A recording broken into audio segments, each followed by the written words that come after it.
Bienvenidos amigos televidentes, esto es Pulso Político, soy Carlos Rabascal. En este día martes 8 de agosto, la crisis política en Alianza País son signos de ingobernabilidad. Esto es crónica de una ruptura anunciada. Son espacios de confrontación al interior que pueden ser revertibles en su momento. ¿Habrá reconciliación? ¿Y qué impacto va a tener en la vida del país? ¿Acaso estos conflictos se están posicionando tan solo en un movimiento político y el resto del país ve estos diálogos como una oportunidad de establecer una nueva pedagogía de hacer política? Son los temas que vamos a tratar el día de hoy en Pulso Político. Tenemos a Paulina Recalde, socióloga con especialidad en ciencias políticas, directora de la encuestadora Perfiles de Opinión, y al historiador, analista político y catedrático, don Juan Paz y Miño, a quien les doy la bienvenida. Mi querida Paulina, Juan, muy buenas noches, bienvenido, gracias por haber aceptado esta invitación. Con su licencia, mi querido Juan, gracias. Comienzo por la dama. Bueno, Paulina, ¿frente a qué estamos? Frente a una ruptura ya consolidada, no hay vuelta atrás, hay espacio, o estamos frente a una consecuencia de ingobernabilidad en el país, recordando que el gobierno tendrá que necesitar a un bloque mayoritario para instrumentar su reforma económica. Paulina, muy buenas noches. Buenas noches y gracias por la invitación, Carlos. Voy con lo primero que habías planteado, lo pones a Alianza País por delante. Yo creo que hay que hablar de un contexto más amplio que solamente Alianza País, pero si me preguntas por Alianza País, yo te diría que estamos frente a un movimiento político con mucha vida en este momento. Por lo menos con ruido. Con ruido, con vida, con movimientos, con una dinámica muy acelerada, pero estamos frente a un movimiento político y esto lo dejo para luego. Creo que estamos asistiendo en Ecuador a un momento de una recomposición de las facciones, articulaciones políticas. Esto que es propio de una transición, esto que es propio de un nuevo momento político, esto es lo que está por encima de todos los movimientos que hemos estado mirando con más o menos atención. Es un recambio de los actores políticos, de las coaliciones, de las articulaciones. Esto podía haber sucedido de distintos modos, puede aún suceder de distintos modos. Podría ser que esta articulación se diera entre los actores de gobierno, del gobierno entrante, con aquellos actores hacia la izquierda que fueron los que permitieron y procuraron también el triunfo en segunda vuelta. O podría ser que esta articulación se amplíe hacia la centro-derecha con aquellos que en cambio fueron los contrincantes de Alianza País. Esas caben las dos posibilidades. Es difícil pensar que subsistan estos dos polos o que tengan el mismo lugar, la misma prioridad. ¿Qué es lo que ha sucedido? ¿Cuáles fueron las primeras señales que recibimos de parte del gobierno? Bueno, las primeras señales que hizo énfasis el gobierno actual fue en las de mostrar que estaba ampliando su base hacia esos actores que otrora habrían sido de oposición. Y estas señales más o menos livianas, más o menos pesadas, el diálogo, la presencia, las fotos, esto lo que hizo fue apurar algo que de cualquier forma habría sucedido. Por un lado, estos pronunciamientos más pausados de figuras de Alianza País y por el otro lado, el tono más acelerado, porque así es él, de Rafael Correa desde Bélgica. Esta configuración lo que ha hecho es que haya reacciones de muy alto nivel en algunos casos, más disimuladas en otros casos, y que en esta semana, precisamente, el gobierno, Lenín Moreno, las figuras alrededor de Lenín Moreno, hayan buscado de algún modo desmarcarse de ese primer momento de amplia articulación con la oposición y reivindicar ser de Alianza País e incluso retroceder en aquello que las figuras de País y el presidente Correa estaban reclamando como traición a la revolución ciudadana. La presencia de Gustavo Larrea y de Antonio Intriago en CNL. Para citar dos señales que son importantes y que han venido justamente como consecuencia de estos llamados de atención que han estado haciendo desde País y que ha estado haciendo Rafael Correa. A ver, esto sería, ¿tú cómo lo ves, Juan? ¿Era una crónica, una ruptura anunciada? Porque se hablaba de estilos distintos, pero ahora ya no es solo estilos. Es una mirada distinta al país, Es una mirada diciendo, a ver, tengo que dialogar con todos, soy presidente de todos y para todos los ecuatorianos, sin perjuicio de sus ideologías, sin perjuicio de sus organizaciones políticas, sin perjuicio de medios privados o públicos, es decir, comienza a tener una visión mucho más amplia que va más allá de Alianza País. Y de pronto pregunto, ¿estos diálogos no resienten la estructura de esa organización política porque el diálogo se da hacia afuera y no necesariamente hacia adentro, Juan? Gracias. Lo que yo no creo es que sea una lucha de líderes, no creo que sea un problema de Alianza País, no creo que sea la superación de una estructura caudillista por otro tipo de estructura liderada por Lenín Moreno. A mí me parece que hay que enfatizar en que hay una readecuación de fuerzas políticas, económicas, sociales alrededor de lo que está ocurriendo. Y creo que si bien el gobierno de Lenín Moreno tiene la legitimidad para adoptar su propia personalidad, su propia acción de gobierno, está marcando ya claras diferencias frente al gobierno de Rafael Correa. Partiendo de que era legítimo. A ver, claras diferencias en lo ideológico. Voy a eso, en primer lugar, en la parte política. Cuando el propio presidente afirma que hay un nuevo estilo, que vamos a ser dialogantes, que se respira un aire de libertad y que ahora sí se ha instituido el respeto, bueno, está bien que lo diga el presidente, pero ¿qué es lo que ocurre después atrás de esos conceptos?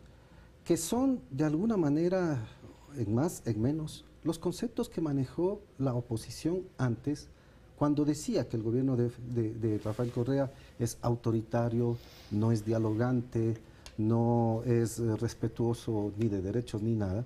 Entonces, como que este tipo de conceptos no son fortuitos, sino que están marcando una alineación ya para una separación definitiva entre el gobierno de Rafael Correa y el gobierno de Lenín Moreno en la parte política. Claro, a eso iba. Una cosa es recoger el discurso político de un tercero, en este caso de la oposición, perfecto, según tú, y otra cosa es alejarse del tema ideológico. Pero es que me parece que el segundo elemento es más importante, el económico, porque allí sí advierto que los anuncios, las anticipaciones de conceptos dan a entender que se puede producir un giro, habría que esperar hasta septiembre, de todas maneras, a las medidas anunciadas por el presidente Lenín Moreno.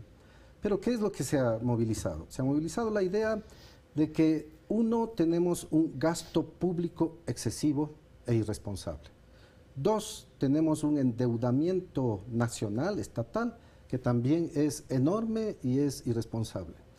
Tres, que el eje de la economía será la empresa privada. 4, se está revisando el Código del Trabajo, no sé hacia dónde se va a inclinar. 5, algunas medidas concretas dan cuenta de ese giro que se está dando. El hecho de que el dinero electrónico se maneje por la banca privada. Y las últimas 4 medidas estas ayer anunciadas, que son medidas de superficie económica, no son estructurales, no van al fondo del problema. Sí, ahorrar vendiendo un avión, vendiendo los carros de lujo, disminuyendo el 10% de las remuneraciones de un sector. ¿Son medidas económicas? ¿Son medidas económicas estructurales para un país? Son medidas todavía en la superficie. No están marcando una clara perspectiva de acción para transformar la sociedad o para continuar el modelo.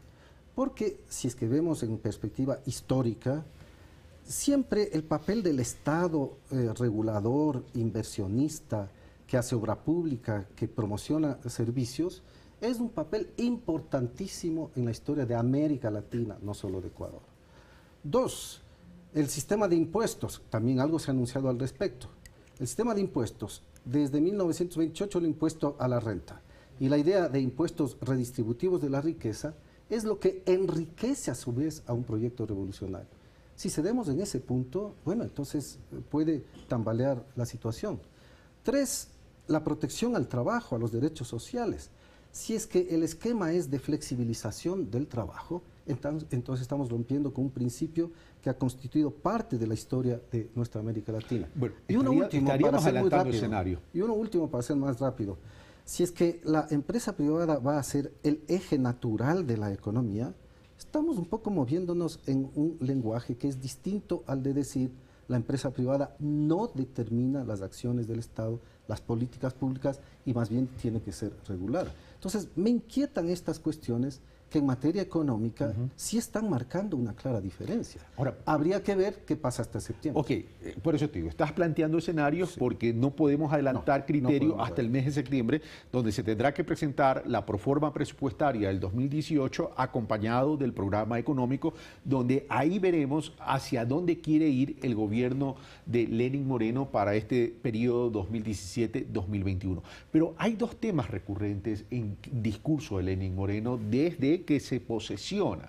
El uno tiene que ver con el tema de la economía.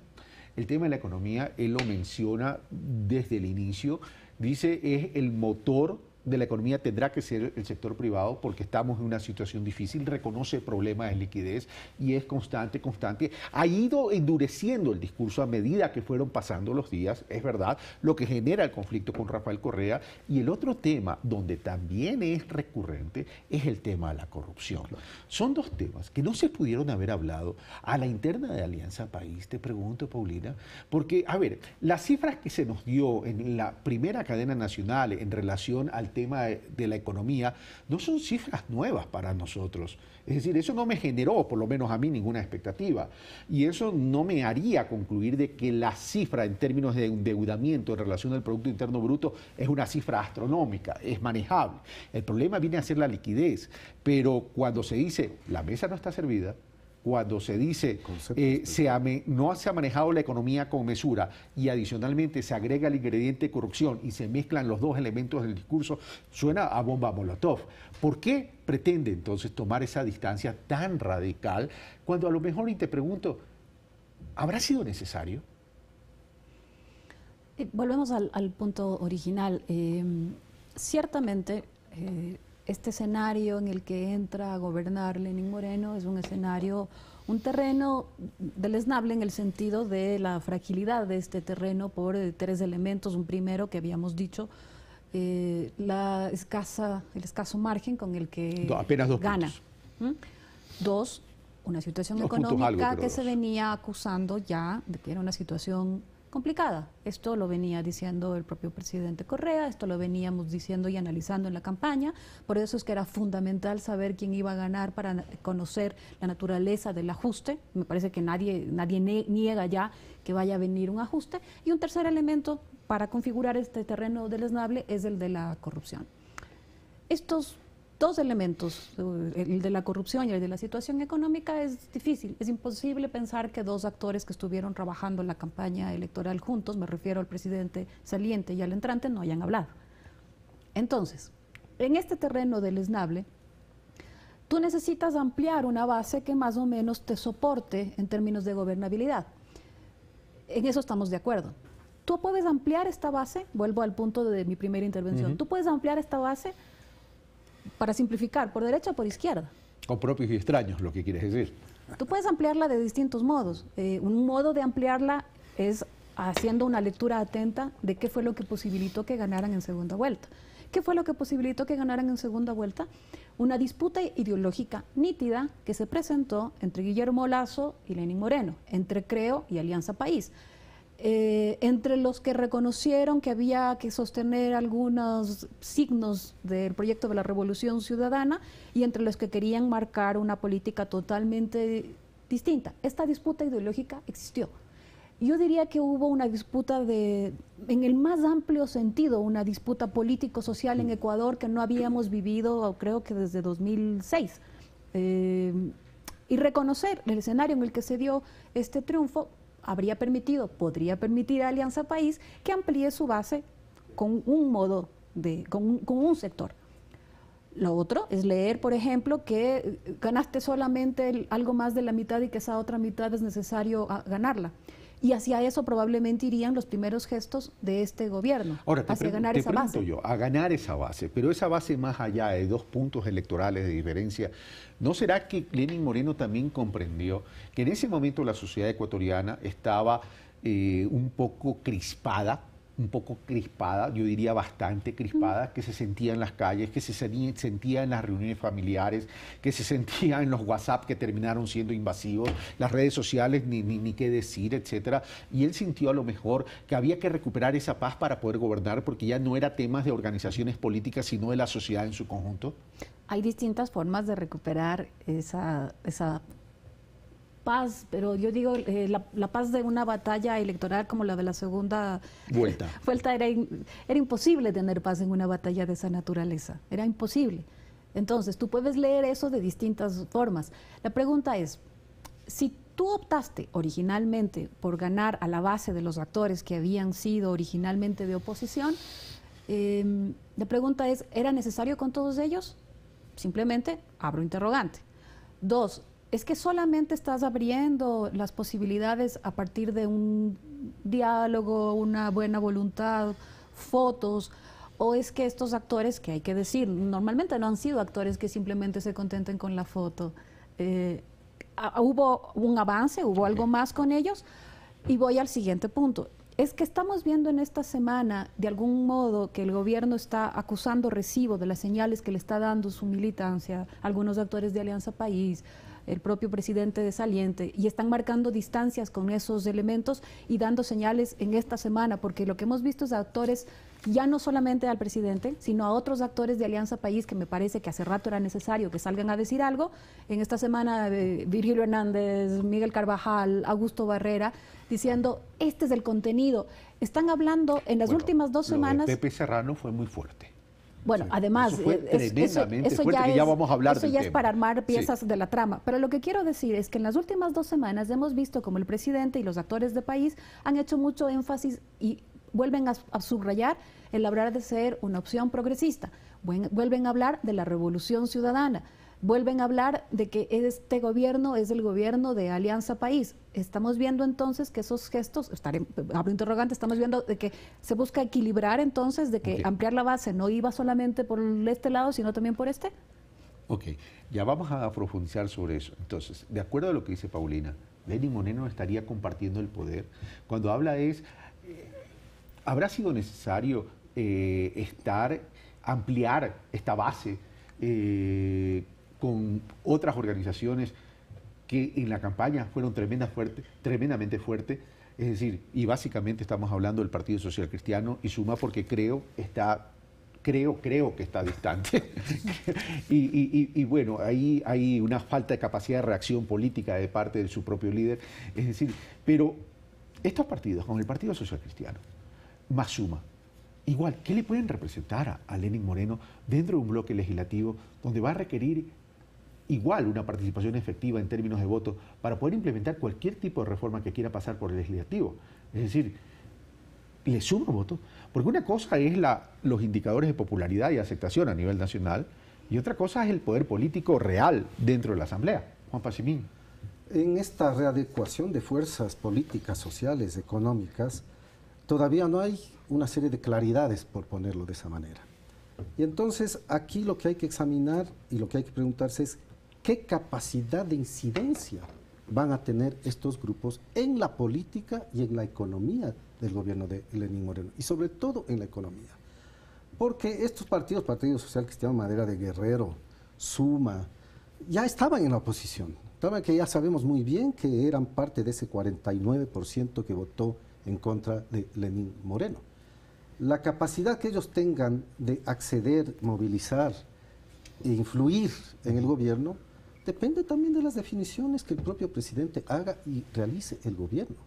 Si es que se dejan atrapar por estos planteamientos que ellos ya tenían, por este deseo de descorreizar la sociedad, como siempre lo dijeron, bueno, entonces la marca va a ser aún mayor frente al gobierno anterior. Pero, insisto, una cosa puede ser el discurso de escorreizar y otra cosa es tomar distancia en los principios y de la génesis ideológica de Alianza País. En la parte política Porque lo otro sería es decir, Alianza País es igual a Rafael Correa, ausente Rafael Correa, no existe Alianza País. Bueno, esa ha sido una interpretación además de la sociología de derecha en el Ecuador, de que termina un caudillo y ahora pasa a una figura distinta. Y entonces por eso hablaban de hiperpresidencialismo, caudillismo, populismo y todas esas cosas. Esa es una sociología realmente superada. Pero volvamos al hecho, ¿y qué partidos van a ser aliados del nuevo gobierno si es que se fracciona Alianza País? Si es que Alianza País no es capaz de mantener su unidad, ¿en cuáles se va a respaldar? ¿Y con qué fin? Entonces, la alianza política bien podría darse para tener una mayoría en el Congreso para asuntos puntuales. Pero la esencia de todo para mí está en lo económico. Ok, ya vamos a ir a lo económico. ¿A dónde apuntan? Ya vamos a ir a lo allí económico. es donde hay cosas por pensarlas y analizar. Pero ya vamos a ir al económico. Sí. Acuérdense que yo hablé de si esto pudiese traer problemas de gobernabilidad.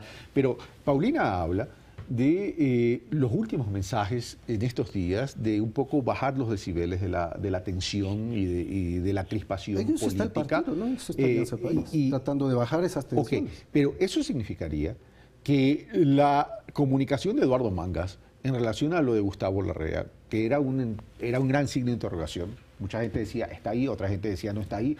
Ambos escenarios eran malos, porque si está ahí, ¿por qué lo ocultas? Ya era algo malo. Y si no está, ¿por qué no lo dices de frente? Y el otro tema tenía que ver con la relación con la familia Bucaram, con el partido, con el movimiento FE o el partido FE, en cuanto a una cuota de poder dentro del CNEL. Renuncia a Antonio Intriago.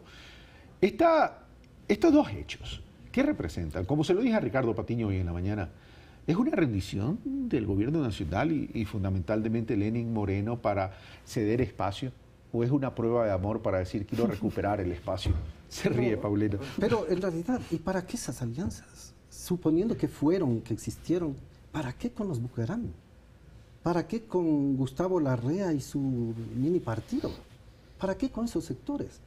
Las alianzas, los entendimientos, yo podría también comprenderlos, que se hace a nivel de partidos incluso grandes, el propio Partido Social Cristiano, Madera de Guerrero, con los que se puede incluso entablar ciertos acuerdos en términos de una agenda mínima. En términos de una agenda de país.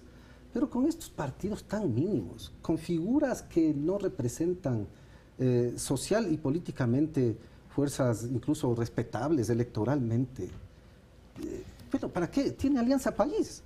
Y con Alianza País le habría bastado al propio presidente. Así es que yo estoy observando que en Alianza País se procura arreglar las fuerzas a fin de contar con la misma base. Pero sigue allí el problema de tres actores, que son Rafael Correa, Jorge Glass y Lenín Moreno.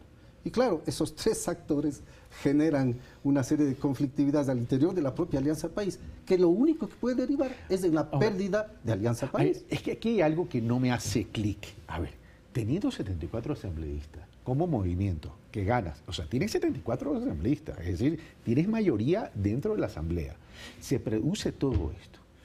Es una falla estratégica, no hay operador político, y si lo produces, ¿cómo lo corriges? Porque dar vuelta también para atrás es un poco decir y crearte un problema, autocrearte un problema para decir, bueno, estás perdiendo el apoyo de la ciudadanía porque me estoy dando cuenta como ciudadano que no tienes una visión sólida de avance en términos del ejercicio de la política. Bueno, yo creo que Gustavo Larrea, para decirle con nombre y apellido, y este pacto con presunto con los Bucaram o con FE o lo que fuera, se han convertido en dos rostros que simplemente ayudan a dar gestos de un lado y el otro de algo que es bastante más amplio y bastante más complejo, solamente que el hecho de que Gustavo Larrea esté o no esté, se deje tomar foto, no se deje tomar foto, le hacen un close-up. Deshojando Margarita, ¿no? Esto es finalmente para la complejidad de esto que es bastante más grande, es irrelevante. Lo que pasa es que es un nombre que ayuda para que cada uno haga movimientos. No es tan irrelevante, Paulina querida, porque esa presencia, si es que se dio es lo que genera también y dispara ciertas crispaciones al nivel de la organización pero lo política. que quiero decir es miremos hasta dónde ha llegado. Lo que quiero decir es que el hecho de que esté o no esté no cambia grandes cosas. Eso estamos de acuerdo. Entonces, paso inicial. Está Gustavo Larrea, entonces todos empiezan a investigar si está o no está Gustavo Larrea. Paso 2, el bloque sale a decir, no nos dame, señor Gustavo Larrea. Paso 3, por primera vez el nombre Gustavo Larrea aparece con membrete de la presidencia y con una firma oficial. Por favor, no le hagan caso a Gustavo Larrea. Estos 3 actos, que son signos, en la política son importantes los signos, digo que finalmente no resuelven el gran entramado. Porque podría ser que Gustavo Larrea opere y luego, bueno, no esté Gustavo Larrea, pero la dinámica de operación persista. A esto me refiero. Acto 1 están con los Bucarán y les dieron la empresa tal. Acto 2, no, ellos también estuvieron antes con los Bucarán. Acto 3, sí viajé, pero eso es un tema de campaña. Acto 4, se va el señor X. Ya se fueron los Bucarán. Nuevamente, estos 4 actos son una puesta en escena interesante, pero no descentraban todo este amplio entramado que estamos diciendo que tiene que ver con una disputa más grande de actores y de facciones políticas. Juanito decía hace un momento, 50-49% ya era de la oposición cuando te referías al Partido Social Cristiano, Madera de Guerrero o Suma, y esos ya fueron votos de la oposición. Yo diría, o no, porque finalmente habría que ver cuánto al Partido Social Cristiano, Madera de Guerrero y a Suma le interesó en la segunda vuelta que gane Guillermo Lasso, y creo qué habría sucedido con estas organizaciones si era Creo el que triunfaba, en qué lugar se ubicaban. Entonces, por eso digo, y no, porque además tenemos una sesión solemne en Guayaquil en el que muy sueltos, muy felices, con todas las cámaras, con toda la atención, se abrazan por una amistad el presidente y el alcalde, y no solamente se dicen amigos, sino que dicen que se ha hecho mucho por Guayaquil desde el gobierno y desde el municipio, pero que juntos se hará mejor. ¿Qué quiero decir con esto? Que bueno, que estamos hablando de una articulación de la que ya nos han dado pistas y que no tiene que ver solamente con la foto.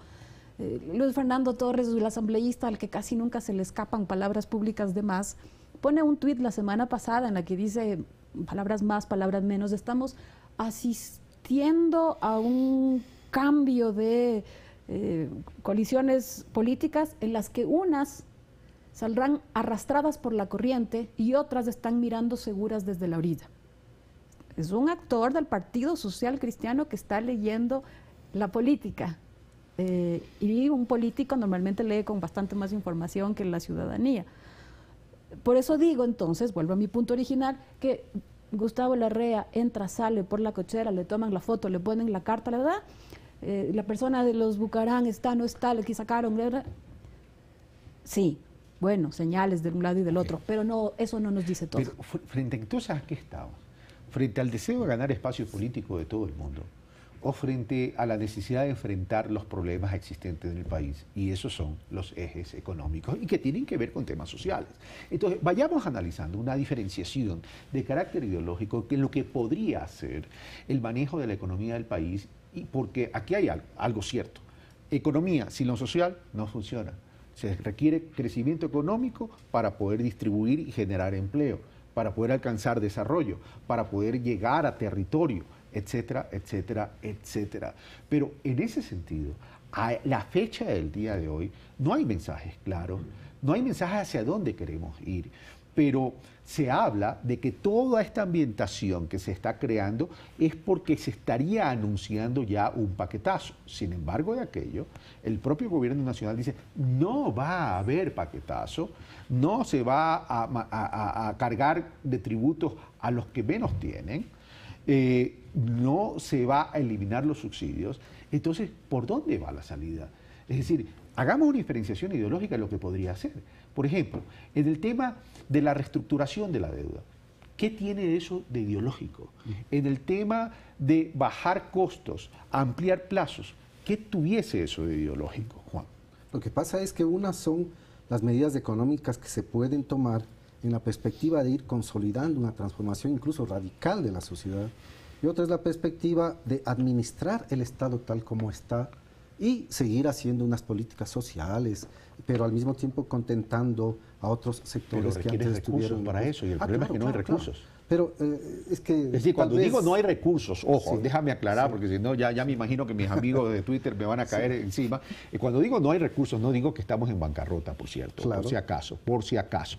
Lo que sí digo es que recordemos que el impacto externo de la disminución de materia prima y la disminución del petróleo bajó sustancialmente. Por ejemplo, a nivel de Producto Interno Bruto fue el 8%, y a nivel de los recursos de petróleo, de exportaciones, fue casi el 50%. Eso afecta a cualquier país, pero el problema es que el precio del petróleo sigue estando a 41, 42, es más, está en la proforma presupuestaria de 2017 a 41. Es decir, no hay recursos suficientes como para operativizar el Estado y para servir la deuda existente. De acuerdo. Pongámonos en los objetivos de la Constitución del 2008. Seguridad social universal, buen vivir, fortalecimiento de derechos, educación pública y gratuita, servicio médico, etcétera. Todo eso. ¿Cómo cumplimos eso cuando pensamos en un Estado que debe achicarse, reducir gastos, reducir inversiones? Es que hay un problema conceptual. Yo soy historiador económico y tengo otra perspectiva con respecto a lo que normalmente se piensa en la economía. Aquí se habla de disminuir el gasto público. Todo lo contrario. Tenemos que aumentar el gasto público porque necesitamos hacia futuro mayor educación pública y gratuita, mejoramiento de la seguridad social, mejoramiento de la atención médica, etc. Eso requiere recursos. Entonces no es el problema del gasto, es el problema de los ingresos. Y como tú dices, los ingresos han caído incluso por los precios del petróleo y otras condiciones internacionales. ¿Cómo vamos a llenar ese vacío? Se me ocurre pensar algunas cosas. ¿Y por qué no aumentar el impuesto a la renta a las capas más ricas? El alcalde de Nueva York acaba de decidir aumentar impuesto al 1% de la población, que es la capa más rica, para financiar el metro. En la época de Franklin Delano Roosevelt, para solucionar la crisis se pensó en grandes impuestos a los ricos, gran obra pública, grandes inversiones del Estado, pensiones jubilares, seguridad social, y salieron de la crisis. Pero ahí hay un problema, Juan, que el incremento del impuesto a la renta a las capas más ricas no necesariamente te da la liquidez del flujo cotidiano de caja que requiere de acuerdo, el país. hay otros Ahí sí mecanismos. tenemos un problema serio. Sí, hay otros mecanismos que se pueden pensar, incluso la repatriación de capitales. Pongamos una serie de cifras. Me meteré por un ángulo especial. El tema de la corrupción ha golpeado al gobierno anterior de Rafael Correa. Ha provocado una imagen ciertamente grave de lo que fue el gobierno. Eso no hay cómo negarlo. Y las figuras que están involucradas eran altos funcionarios del gobierno anterior. Nadie en su sano juicio va a tapar esa situación. Y tiene que decir, vamos a atacar la corrupción pública y tenemos que meter presos a todos estos corruptos. Perfecto. Pero me parece que Lenín Moreno tiene hoy una oportunidad de oro, porque tiene una altísima aceptación, para también ir a la corrupción privada, que esa no se ha dicho nada. ¿Cuánto es lo que hay en paraísos fiscales en los Panama Papers que alcanzan 2.200 millones de dólares? ¿Cuál es la evasión tributaria en el Ecuador? De 300 a 400 millones de dólares anuales. ¿Cuál es el caso Odebrecht? El caso Odebrecht son 35 millones de dólares. Frente a una evasión tributaria y frente a unos Panama Papers que son infinitamente más grandes de aquello que se puede pensar. ¿Y por qué no actuamos por ese lado también? Yo creo que es importante decirlo para que se actúe. Ok, vamos a eso. ¿Y la liquidez cómo seguimos obteniendo? Bueno, necesariamente hay que pensar en otros mecanismos que tiene la misma economía, incluida la deuda externa. Incluida. Okay, no hay por qué descuidar. Pero vamos a lo siguiente. Tú has tratado algunos puntos. Yo no voy a hacer preguntas de economía a Paulina porque Paulina no es economista, pero vamos a lo siguiente. Por ejemplo, el tema de la repatriación de capitales. Lenín Moreno tocó el tema de la repatriación de capitales y propone una ley. Claro, no sabemos en qué sentido va a estar esa ley. Y ese es uno de los problemas que a lo mejor están creando incertidumbre. Es decir, queremos conocer más, estamos ansiosos por conocer más, pero no sabemos todavía los contenidos de ese más. Tenemos que esperar a septiembre todavía. Sí, pero ya en el tema de repatriación de capitales algo nos pudo haber haber dicho en ese sentido. Es decir, ¿tú crees que está apuntando a la repatriación de capitales? Básicamente porque hay una necesidad, y esto no es economía, esto es sentido básico, Paulina, no te me vayas a asustar. Es decir, me dijo que preguntas de sentido básico sí puedo responder. No, en relación a que no sea economía, en relación a que no sea economía. A ver, y se va a requerir inversión que no sea del Estado, porque el Estado tiene un problema de asfixiamiento, de liquidez, y eso, a ver, y esto no es cuestión ideológica, esto es una realidad. El otro tema es, entonces, si vas a repatriar capitales, los 30.000 millones que dice Juan Pacimiño, o inversión, ¿por qué no proponerlo de una vez? ¿Por qué no llamar a un gran pacto de repatriación de capitales? Ahora, o estaría mal, básicamente, es el escenario que se quiere usar. O meter preso a todos esos que se han llevado la plata, o decir, señores, a ver, borrón y cuenta nueva, y generemos un espacio de un génesis nuevo para que ustedes traigan y les voy a dar seguridad. Porque normalmente entendería que si hay un anuncio contundente de repatriación, habría bastantes menos fotos en Carondelet. Entonces, el tema es que, claro, un anuncio de esta naturaleza que es potente, la implementación de esto requiere una base política importante, vigorosa. Y en este momento hay que decir que el gobierno, yo diría que Ecuador está en stand-by mientras se resuelve también la situación del vicepresidente. No es cualquier cosa lo que ha sucedido. Tener a un vicepresidente sin funciones. Y contra las cuerdas. Contra las cuerdas, con todas las denuncias que están apareciendo día a día, dando pronunciamientos totalmente distintos con el presidente. Esto genera un escenario que no había tenido Ecuador durante los últimos 10 años.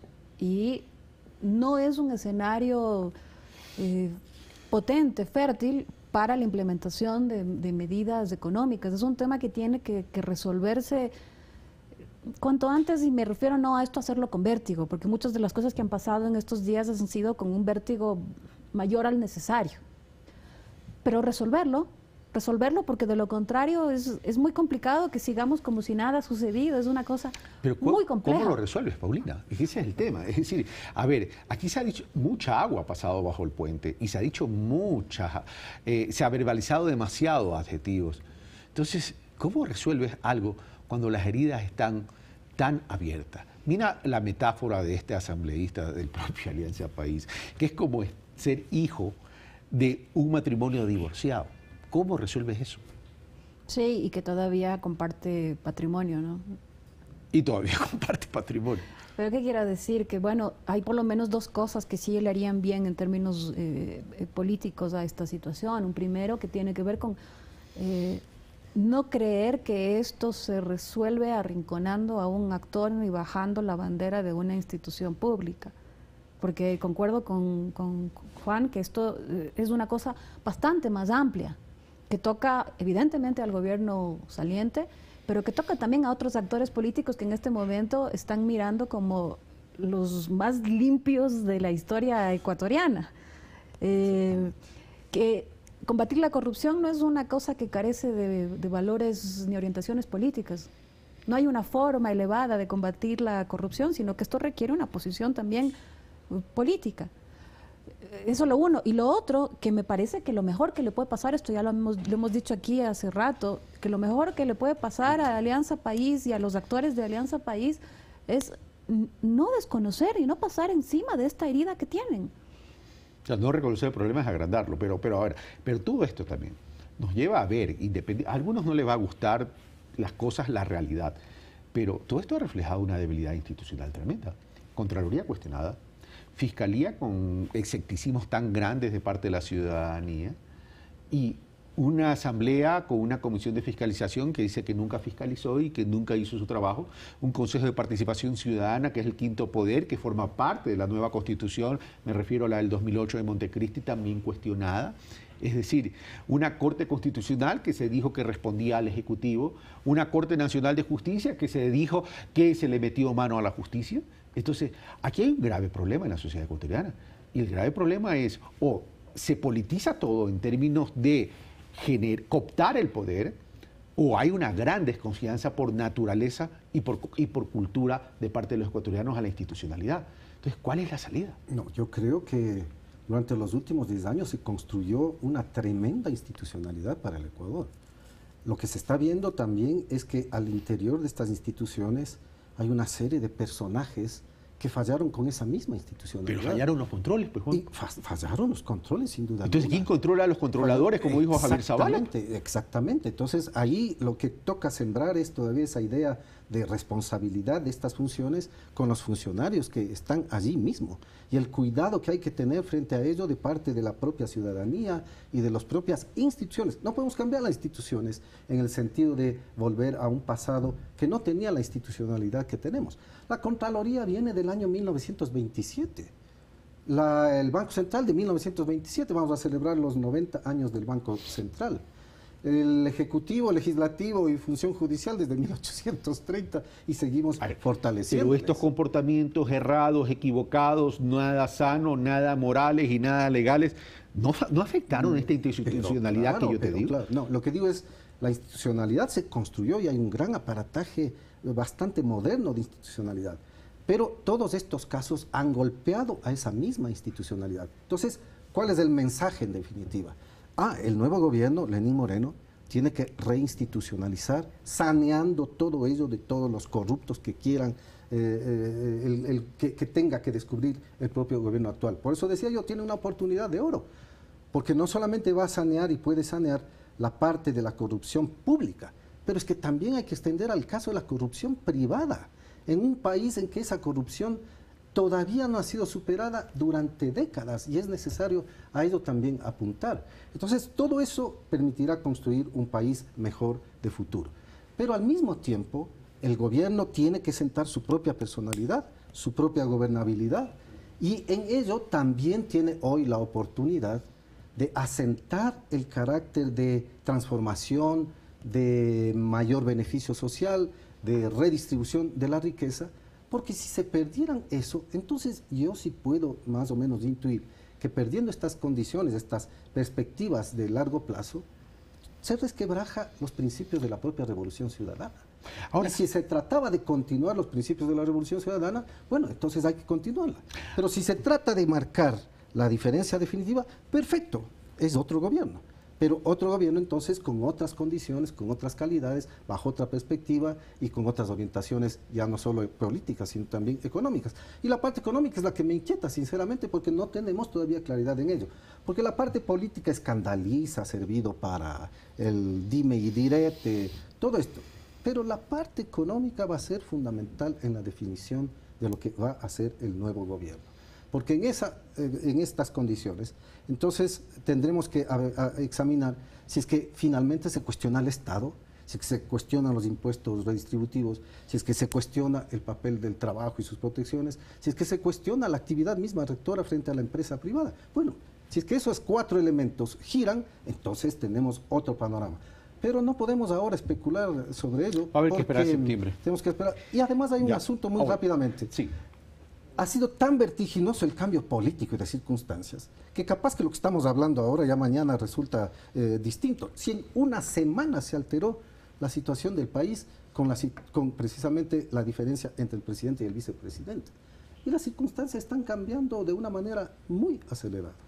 Ok, ahora vamos a lo siguiente. Rafael Correa anuncia primer enlace ciudadano digital. Conocemos el carácter, conocemos el temperamento del expresidente Correa. Esto va a contribuir más a crispar el ambiente, porque aquí estamos frente a una especie de sociedad del morbo.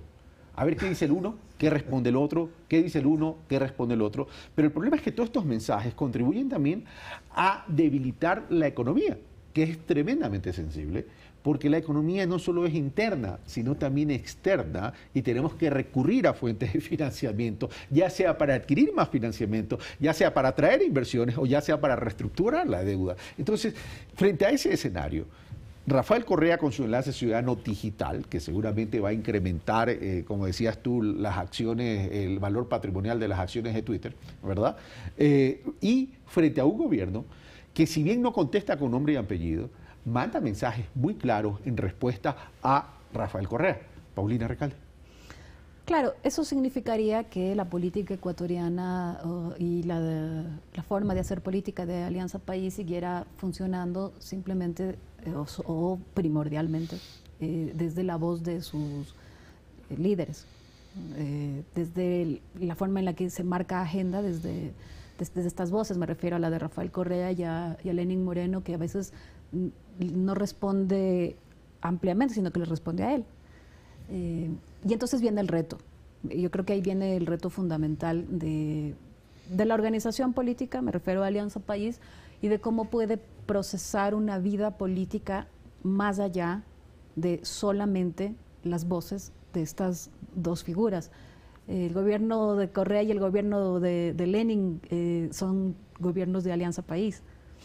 Y Alianza País tiene que hacer amplia lectura de esto y vigorizar la vida política más allá de las redes. Este es un reto que le corresponde a Alianza País y que dará cuenta de cuán viva, sólida, nacional es. Eso está por verse. Pero más abajo que esto, digamos, o al mismo nivel, es qué pasa con la ciudadanía. ¿Se apura a abrir una cuenta en Twitter o vive la política, la sociedad de un modo distinto? Esa activación, que yo insisto que hay que leerla con bastante más atención de lo que hemos hecho, esa activación que sucedió en la segunda vuelta, más o menos nociva, significó que la política se amplió. Y eso es lo que tiene que suceder en este momento, porque de lo contrario vamos a asistir más visiblemente solamente a esta pulsada. Pero hay un indicador de corto plazo en esta pulsada, Paulina, y es una realidad. O sea, si es que, si es que los indicadores que reflejan las distintas encuestas son tal como nos los dicen, es decir, la popularidad de Lenín Moreno, en algunas dicen más del 60%, en algunas dicen el 80%, y en algunas llegan a decir 90%. Es decir, este conflicto, esta confrontación, esta manera de establecer los espacios de diálogos, de conversar, de no tomar medidas todavía, de no tener un programa económico todavía, pero sin embargo este ambiente de pacificación que él mismo lo ha dicho, lo ha llevado a catapultarse en altos indicadores de aceptación. Entonces, frente a eso, frente a esa realidad, Lenín Moreno está ganando. Mal que lo diga yo, pero no se gana con encuestas solamente. Pero quiero decir que primero estamos hablando... Se le acabaron de caer clientes. Dije solamente. No estamos hablando de un actor desconocido, no estamos hablando de un actor que llegó sin capital político, estamos hablando de un actor que ya tuvo desde siempre una potencia política interesante, desde que fue vicepresidente de Rafael Correa, que se mantuvo con este capital porque tuvo una distancia grande respecto al quehacer político de Alianza País en los últimos años. Uno de los pocos de Alianza País con capital político propio. Sí, yo diría que sí, porque de lo contrario probablemente Alianza País no estaría en el gobierno ahora. Y esto no hay que perderlo de vista. Se tuvo a esta figura y con esta figura ellos ganaron. Pero dicho esto, también digo que no es lo mismo la gestión de un vicepresidente en un área muy específica, con una adhesión emocional fácil de provocar, que en una gestión de un país que él mismo ha dicho que salimos con las justas en este año, con una situación en la que tiene ya un condicionamiento político importante con la situación de su vicepresidente, con un actor que además tiene Alianza País mirándolo y enviándole mensajes, y con un presidente que tiene que en septiembre implementar medidas económicas. Todos estos retos están pendientes para decir si es que, además en política nunca se gana definitivamente, si es que Lenín Moreno está en condiciones de seguir con esta presencia tan potente en términos de cifras. Diría que tiene varias cosas a su favor, lo que he dicho hace un momento, el entrar hablando de diálogo, a todo el mundo le gusta escuchar hablar de diálogo, de consenso, y ciertamente si comparamos con lo que sucedía con Rafael Correa, prácticamente con ningún, por mencionar un actor, con ningún medio de comunicación golpeándolo. Ningún medio de comunicación. Ya sé que no se configura esta la única batalla, que son varios actores los que pueblan la opinión pública, pero los de los medios es importante, y los medios de comunicación, todos están a favor en este momento. ¿Pero los medios se suman o Lenín Moreno los neutraliza? Bueno, ¿qué vino primero? Habría que preguntarse, pero la evidencia en este momento es esa. Okay. Pero vamos a lo siguiente, o sea, esos indicadores, yo concuerdo con Paulina que cuando dice con encuestas no se ganan, pero son mediciones. Solamente. Solamente, claro. Pero terminan siendo mediciones. Pero, y si tiene esos indicadores, no está teniendo la capacidad de incluir a la ciudadanía y de pronto la estrategia también es aquella estrategia que ya la tuvo Rafael Correa. Es decir, copy-paste de la estrategia. Si tengo ese nivel de popularidad, tengo ese nivel de aceptación y estoy incluyendo a la ciudadanía en la problemática que les estoy compartiendo, que les estoy diciendo, ¿no se viene una estrategia de consultas popular para hacer participar, que la ciudadanía se sume, para cohesionar y consolidar ese capital político que todavía es muy de corto plazo, pero que puede ser una estrategia muy efectiva, con lo cual neutraliza a la derecha, neutraliza a Rafael Correa y Alianza País? ¿No? ¿Hay algo detrás de esto? Bueno, perfecto. ¿Tendría sentido? Perfecto, que fortalezca la participación, las consultas populares, la democracia que nuestra Constitución señala como democracia participativa y directa. Y con ello va a tener una mayor fuerza para afirmar su propia personalidad de gobierno. Recordemos que bajo Rafael Correa hubo 10 procesos electorales, incluidos los referendos que él mismo hizo, para consolidar el proceso de su propio gobierno. Bueno, ahora le toca a consolidar su propia personalidad, su propia gobernabilidad. Estos problemas políticos del presente son graves, pero finalmente es probable, como ocurre en la vida política del país, es probable que hasta se llegue a acuerdos, a alianzas y todo queda subsanado. Pasiones como las actuales existían desde mucho antes. La pasión entre los liberales radicales y los liberales moderados, entre Alfaro y Plaza. Pero no tenían Twitter. Claro, no tenían Twitter. Está bien. Pero todas estas pasiones se han dado en la historia y lastimosamente hay corsi e ricorsi, es decir, hay idas, regresos, realianzas, etcétera. Lo que sigue ocurriendo en la actualidad es que no termina de cuajar la readecuación de fuerzas que se está produciendo en la sociedad. A nivel de empresarios, a nivel de trabajadores, movimiento indígena, los propios políticos, están todavía en esta expectativa de qué va a pasar en el Estado. El país entero está con el país entero. Y sobre todo, ese sector de radical oposición que hubo antes, aspira a que sus intereses sean los que lleguen al Estado, se consoliden en él y que ven incluso la perspectiva del giro que debería tomar Lenín Moreno. Pero vamos a lo siguiente. Toca especular qué pasará. Vamos a lo siguiente. De pronto, el análisis general se está centrando en la discusión de Alianza País, cuando tenemos que ver también qué están sucediendo en las mesas de diálogo. Solo voy a poner de ejemplo una, la de inversión, producción y empleo.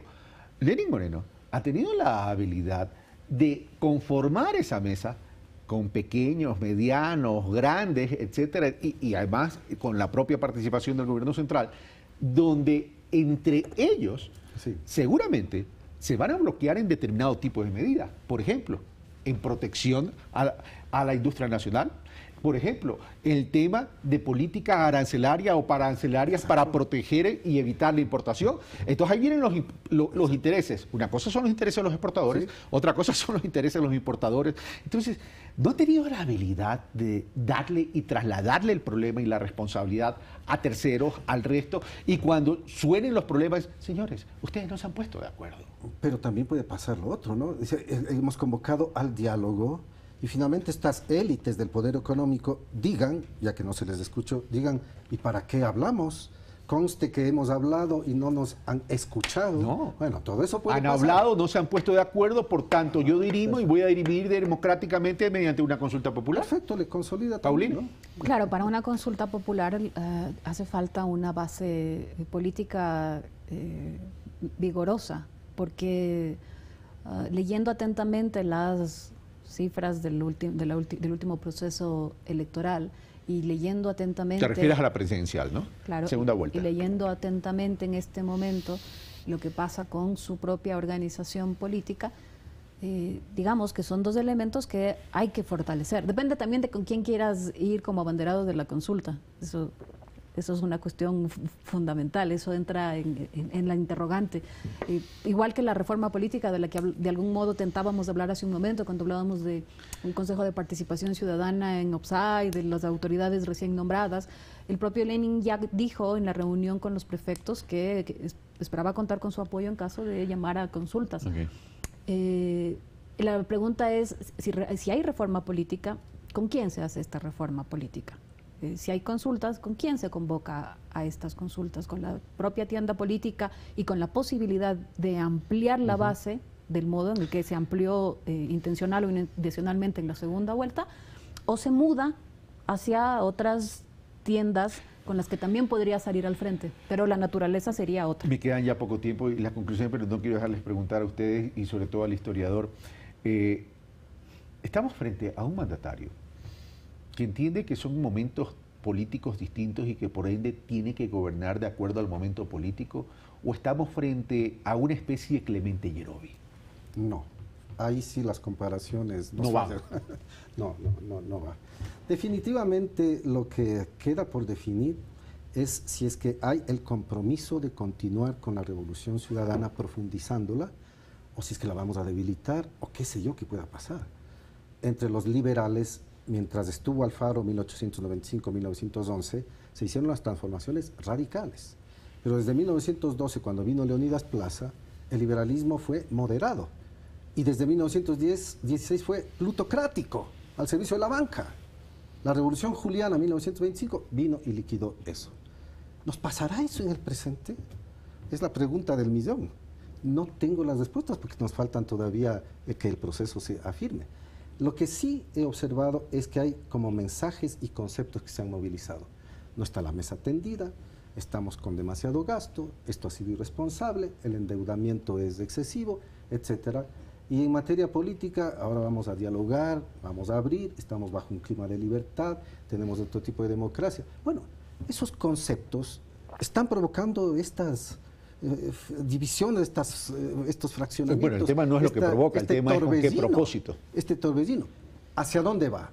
¿A justificarse una radicalización diferenciada, a su vez, del gobierno de Rafael Correa, o hacia una mediatización del asunto? Bueno, todavía es especulativo. Vamos a conclusiones, Paulina.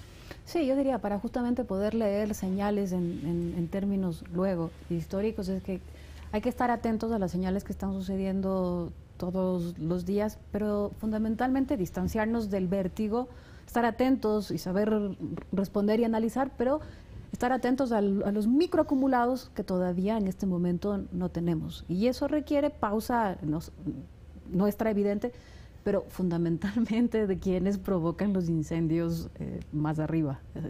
Están identificados. Leer con pausa para entender cuáles son los signos. No han llegado todavía los 100 días. Esperamos, creo que fundamentalmente por septiembre. En septiembre podremos hablar con bastante más acumulado y con una lectura ya más amplia de las pistas que estamos recogiendo. Esperamos que Carlos nos invite en septiembre. Por supuesto que sí. Pero hay una expectativa de América Latina, también hay esto. En toda América Latina hay una expectativa.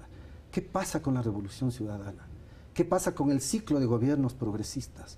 El Ecuador era nuestro referente. Ahí felizmente se derrotó la posibilidad de que venga la banca privada a través de un ex candidato, lo que sea. Se derrotó eso y continúa el ciclo. Pero hoy, en este momento, existe un ambiente de expectativa general entre la intelectualidad, los profesores, los académicos de América Latina, porque no están seguros de qué mismo está pasando y qué mismo irá a pasar. Eso solo lo puede esclarecer el gobierno del propio Lenín Moreno. Bueno, Paulina, Juan, muchas gracias. Lo cierto es que vamos a tener que esperar hasta septiembre para ver cuál es el desenlace de esta telenovela de la política. Ha generado mucho ruido, ha generado mucho morbo, ha generado mucha expectativa, ha generado mucha crispación.